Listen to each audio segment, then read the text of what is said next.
الحمدللہ، تمام تعریفیں اس ذات اقدس کے لیے ہیں جو سارے عالموں کا پروردگار ہے، جس نے ساری کائنات کو پیدا فرمایا اور ساری کائنات کو روزی دے رہا ہے اور میدان محشر کا مالک و مختار ہے۔ یقیناً اس خدائے رب ذوالجلال کا بڑا ہی شکر احسان عظیم ہے کہ اللہ رب العالمین نے ہم اور آپ کو اپنی تمام پیدا کردہ مخلوقات میں انسان بنا کر پیدا فرمایا اور ساتھ ہی ساتھ ہمیں اشرف المخلوقات کے درجے سے سرفراز فرمایا۔ رب کعبہ کا بڑا ہی شکر احسان عظیم ہے کہ رب ذوالجلال نے ہم اور آپ کو اپنے نبی مکرم، رسول محتشم، صاحب لولاک، باعث تخلیق کائنات، فقر موجودات، تاجدار مدینہ حضرت محمد مصطفیٰ احمد مجتبی صلی اللہ تعالی علیہ وسلم کی امت ببرکت میں پیدا ہونے کا اعزاز بخشا۔ الحمدللہ ثم الحمدللہ، آج تک اور اب تک بھی ہمیں بقید حیات رکھا تاکہ ہم اپنے معبود برحق اور رسول مقبول صلی اللہ تعالی علیہ وسلم کی رضا و خوشنودی حاصل کر سکیں۔ تو معزز سامعین محترم، جیسا کہ قرآن پاک ارشاد فرماتا ہے وَإِذْ قُلْنَا لِلْمَلَائِكَةِ اسْجُدُوا لِآدَمَ فَسَجَدُوا إِلَّا إِبْلِيسَ أَبَى وَاسْتَكْبَرَ وَكَانَ مِنَ الْكَافِرِينَ۔ یعنی اللہ رب العالمین نے جب اپنی قدرت کاملہ سے فرشتوں کے ذریعے ہمارے والد بزرگوار حضرت سیدنا آدم علی نبینا علیہ السلام کا مجسمہ بنوایا پانی اور مٹی کے ذریعے،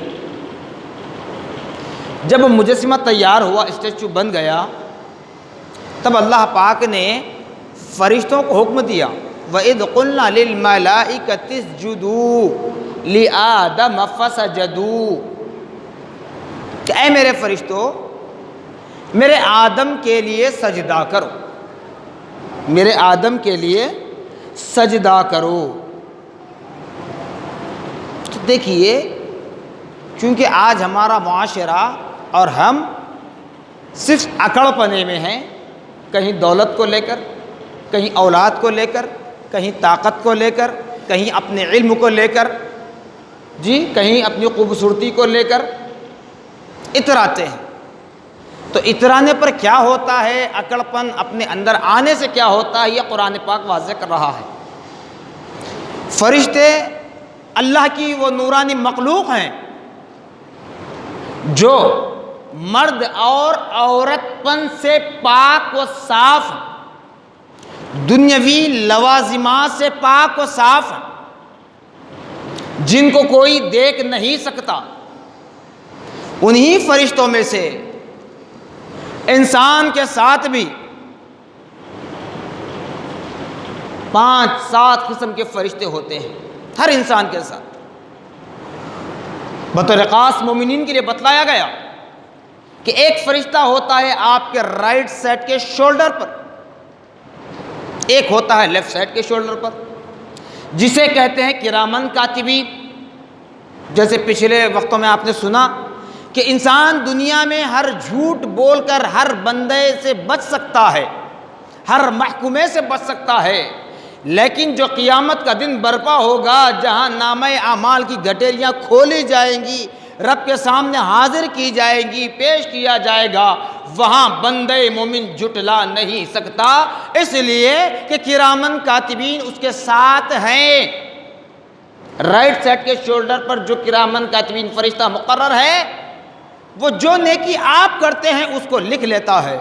لیفٹ سائڈ کے شولڈر پر جو فرشتہ ہے کرامن کاتبین کے نام سے، وہ جو بھی برائی آپ کرتے ہیں اس کو لکھ لیتا ہے۔ جھوٹ، غیبت، چغلی، شراب خوری، زناکاری، جوا، ہر وہ چیز، ہر وہ گناہ، چھوٹا یا بڑا۔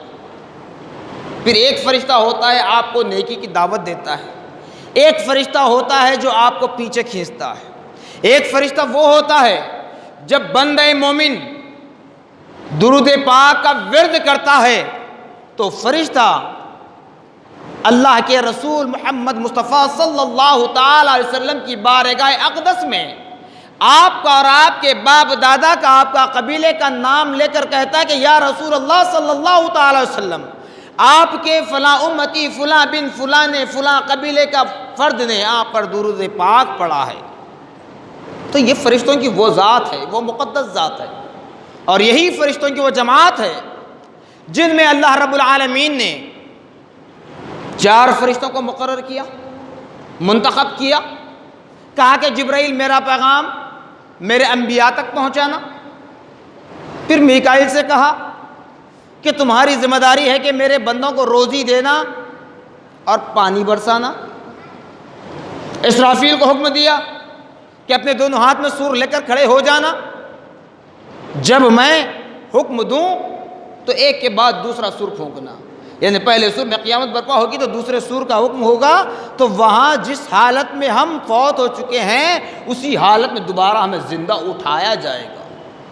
اسی لیے علماء کہتے ہیں، شریعت محمدی تعلیم دیتی ہے، لوگوں ہمیشہ اعمال صالحہ کرتے رہو، نیک اعمال کرتے رہو، اللہ کے گھر سے جڑے رہو، اللہ کے قرآن سے جڑے رہو، اولیاء کے راستے پر چلتے رہو۔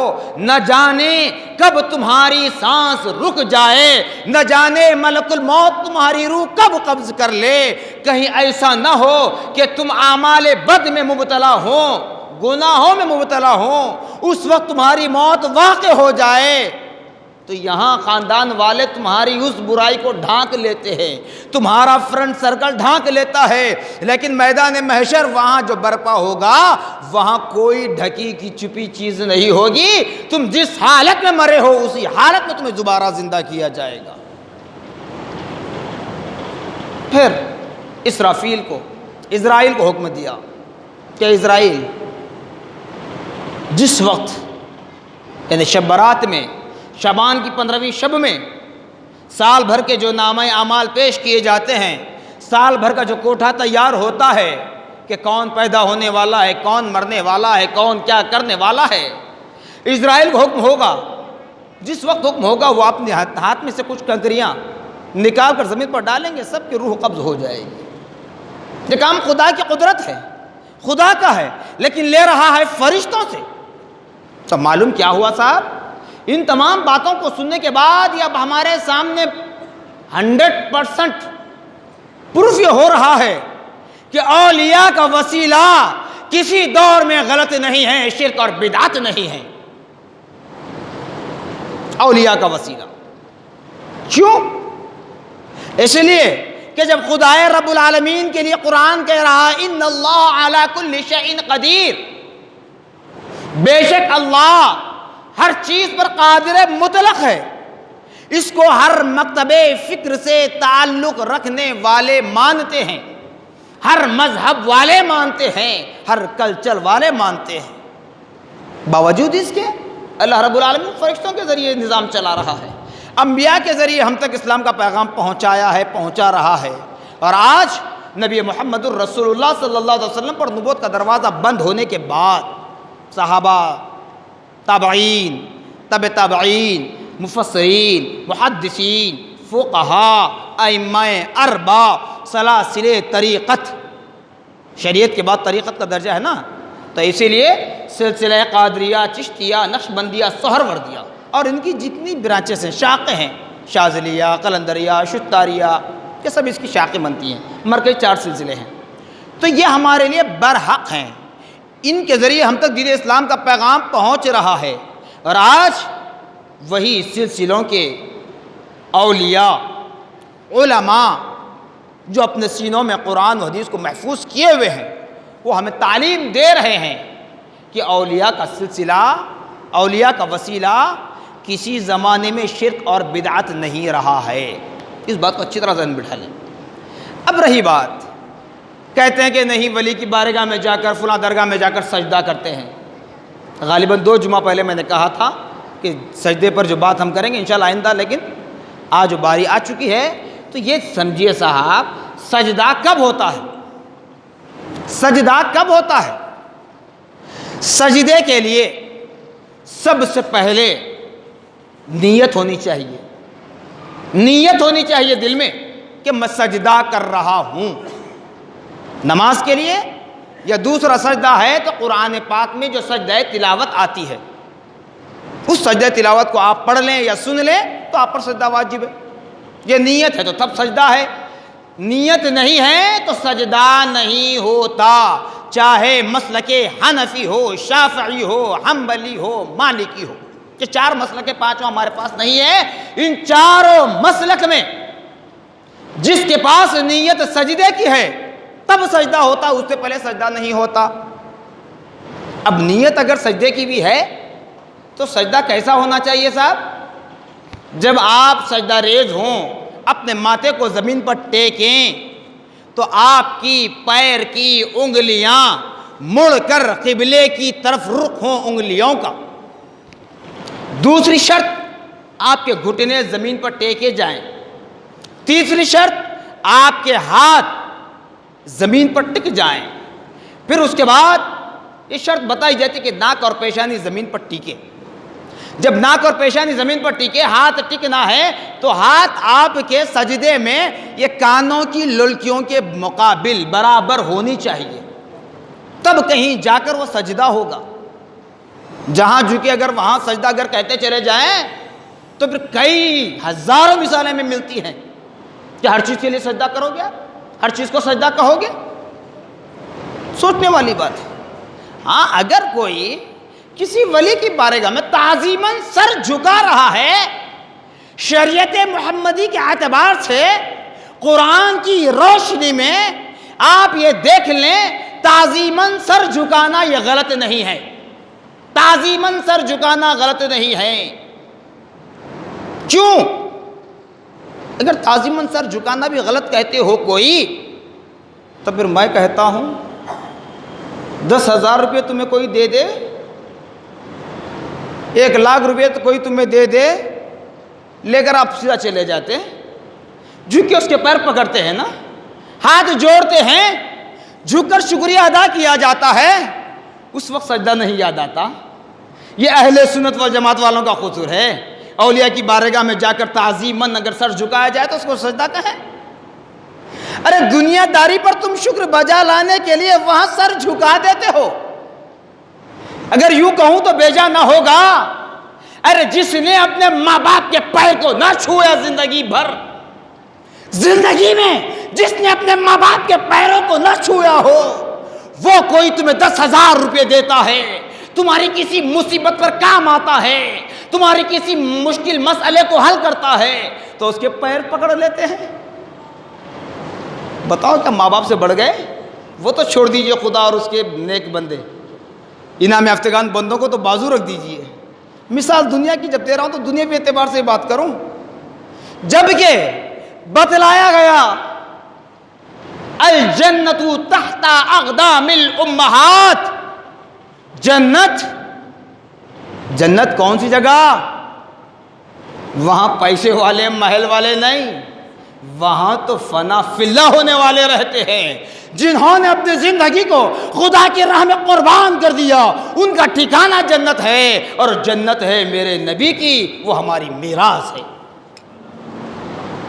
وہ جنت جہاں انبیاء ہوں گے، جہاں اہل بیت ہوں گے، جہاں نبی کے ازواج مطہرات ہوں گے، جہاں نبی کے اولاد امجاد ہوں گے، جہاں نبی کے صحابہ صحابیات ہوں گے، جہاں تابعین تبع تابعین ہوں گے، ائمہ مجتہدین ہوں گے،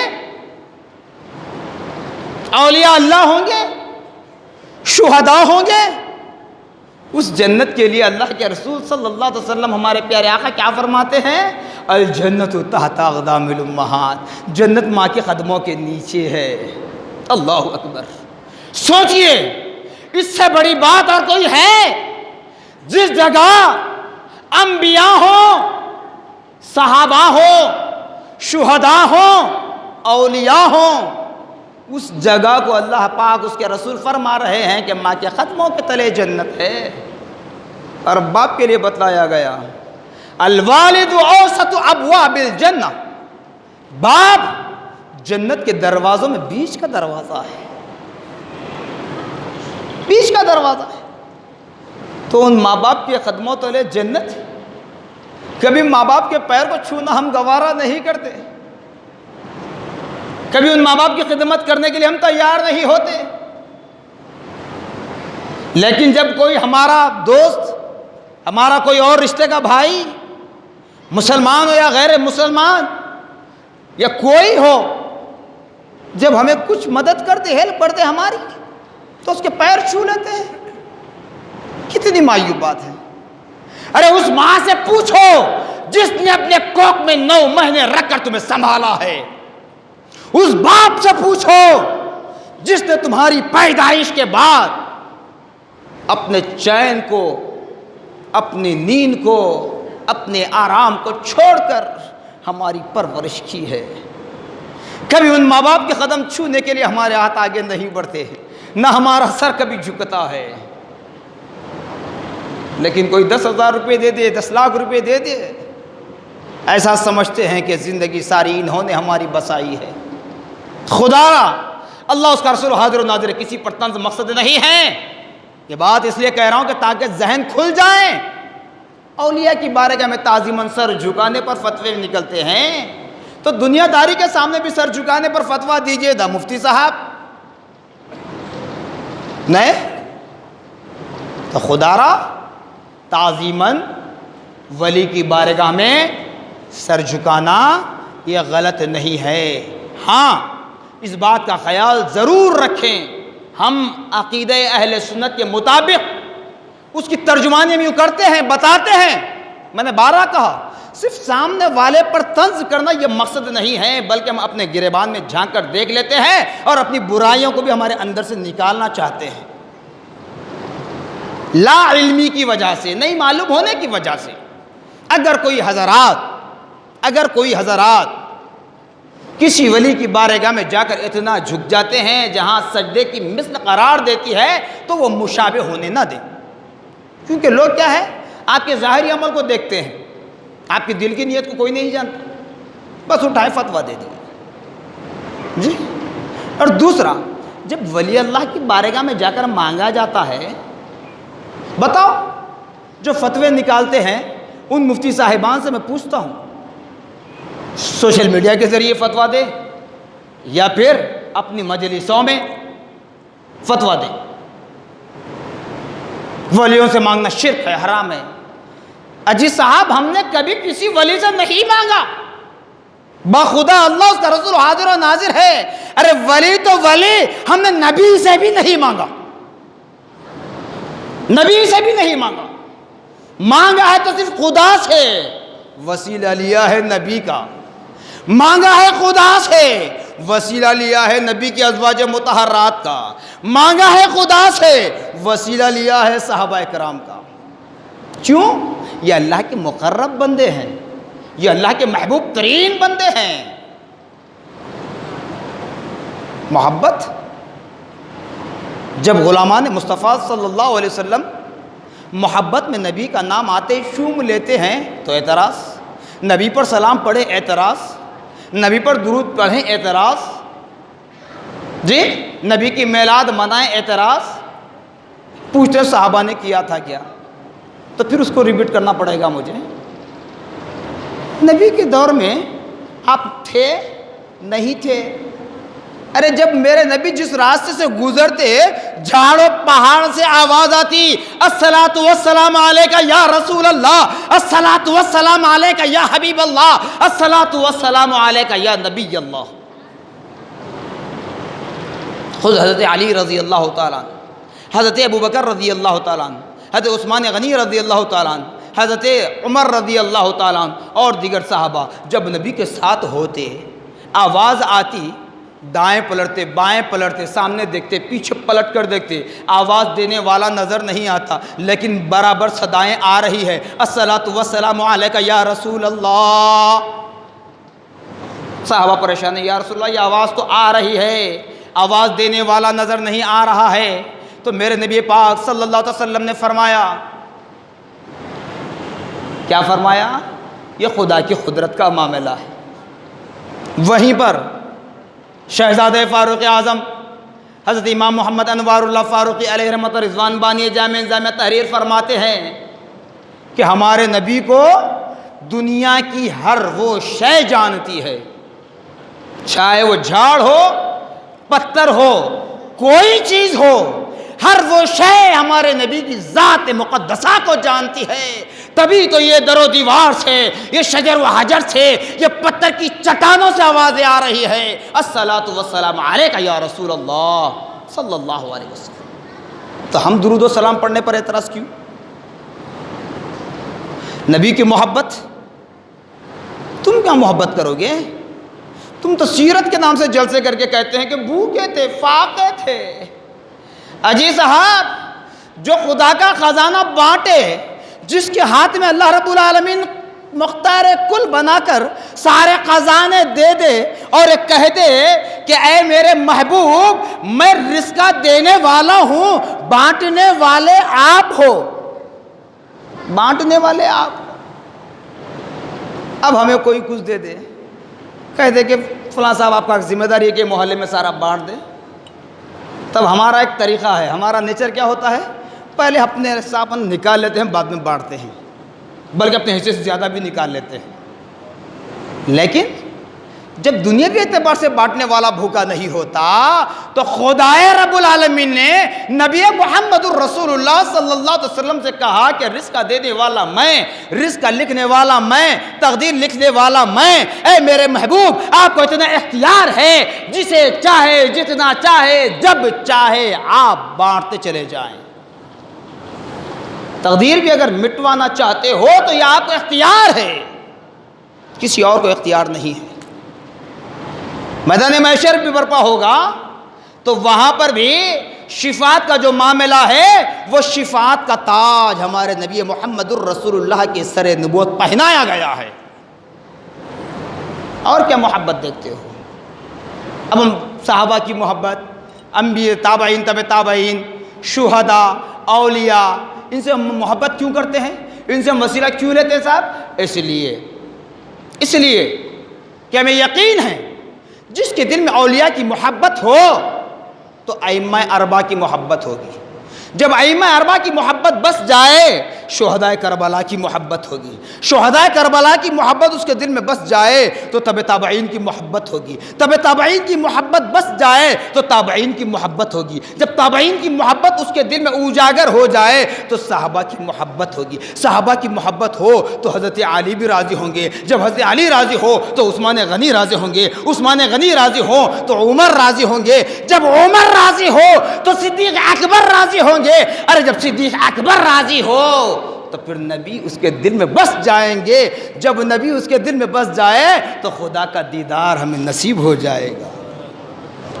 یہ صرف لفاظی نہیں کر رہا ہوں، بلکہ جب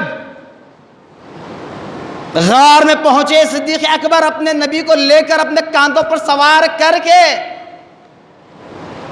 تو راستہ تمام صدیق اکبر نے کیا کیا؟ نبی کو اپنے کاندھوں پر سوار کیے ہوئے ہیں، کبھی نبی کے دہنے قدم کو بوسہ دے رہے ہیں، کبھی نبی کے بائیں قدم کو بوسہ دے رہے ہیں۔ نبی نے فرمایا کہ ابو بکر کیا کر رہے ہو؟ ابو بکر نے فرمایا یا رسول اللہ، آپ کے فرمان کے مطابق معراج کر رہا ہوں، کیونکہ نبی نے فرمایا تھا نا، میری معراج یہ تھی کہ میں خدا تک پہنچوں، اے میری امت تمہاری معراج یہ کہ میرے قدموں تک آ پہنچو۔ تو وہ کرنے برجستہ کہہ دیا کہ میں معراج کر رہا ہوں۔ جب غار میں پہنچے، غار کی سوراخوں کو بند کیا، محبت رسول دیکھیے، غار کی سوراخوں کو بند کیا، ایک سوراخ کھلی نظر آئی، اپنی چادر، اپنا قمیص یعنی ستر عورت ڈھانک کر، ناف سے گھٹنوں تک کا حصہ ڈھانک کر، اپنے بدن کے سارے کپڑے اتار کر غار کی ساری سوراخوں کو بند کیا۔ اس کے بعد بھی ایک سوراخ کھلی تھی۔ تو سوچا آپ نے کیا کیا جائے، کچھ جگہ نہیں مل رہی ہے، کوئی چیز نہیں مل رہی ہے۔ تب تک نبی غار کے باہر ایک چٹان پر بیٹھے ہوئے ہیں۔ تب صدیق اکبر نے کہا کہ یا رسول اللہ صلی اللہ علیہ وسلم، غار اب آپ کے قابل ہوا ہے، آپ اندر تشریف لائیے۔ جب نبی کو غار میں لیا تو جب نبی کو غار میں لینے کے بعد اپنے پیر کی ایڑی کے ذریعے اس سوراخ کو ڈھانکا۔ نبی ابو بکر کے زانوں پر اپنا سر نبوت رکھ کر آرام کر رہے ہیں۔ کچھ دیر بعد اب وہ سانپ سوراخ میں سے ابو بکر رضی اللہ تعالیٰ عنہ کے پیر کو ڈس رہا ہے، صدیق اکبر تکلیف کو برداشت کر رہے ہیں۔ جب برداشت کی حد ختم ہوئی، کچھ آنسو نکلے تو وہ آنسو نبی کے رخسار پر گرے۔ نبی بیدار ہوئے، کہنے لگے کہ ابو بکر رونے کی وجہ کیا ہے؟ تو آپ نے کچھ نہیں کہا، خاموشی اختیار کی۔ تب نبی نے فرمایا، اے ابو بکر ذرا اپنا پیر بھی ہٹا لو، تاکہ وہ سانپ تمہارے نبی سے ملنے کے لیے آنا چاہتا ہے، اسے بھی ملاقات کا موقع دیجیے۔ تو یہ دنیا کی ہر شے نبی پاک صلی اللہ علیہ وسلم کو جانتی ہے اور مانتی ہے۔ ہمیں بھی چاہیے کہ نبی کی تعظیم کریں اور اللہ کے انعام یافتگان بندوں کی تعظیم و تکریم بجا لائیں۔ جب بھی دعا کے لیے ہاتھ اٹھائیں تو اس بات کو اچھی طرح ذہن میں بٹھانا کہ بغیر وسیلے کے ہماری دعا اللہ کی بارگاہ میں قبول ہونا مشکل ہے، امپاسبل، ممکن نہیں ہے۔ کیونکہ جب دنیا کا کوئی کام ہمارا بغیر وسیلے کے نہیں ہو سکتا تو پھر خدا کی بارگاہ میں ہمارے اعمال کیسے ڈائریکٹ قبول کیے جائیں گے؟ تو لہٰذا ہمیں اللہ کے انعام یافتگان بندوں کی تعظیم و تکریم بجا لاتے ہوئے شریعت کے حدود میں رہ کر ہم اپنے اعمال کو اختیار کرنا چاہیے، اور دعاؤں میں اللہ کے نیک بندوں کا وسیلہ لینا ہمارے بے حد ضروری ہے۔ جزاکم اللہ خیر جزا، وآخر دعوانا الحمد للہ رب العالمین۔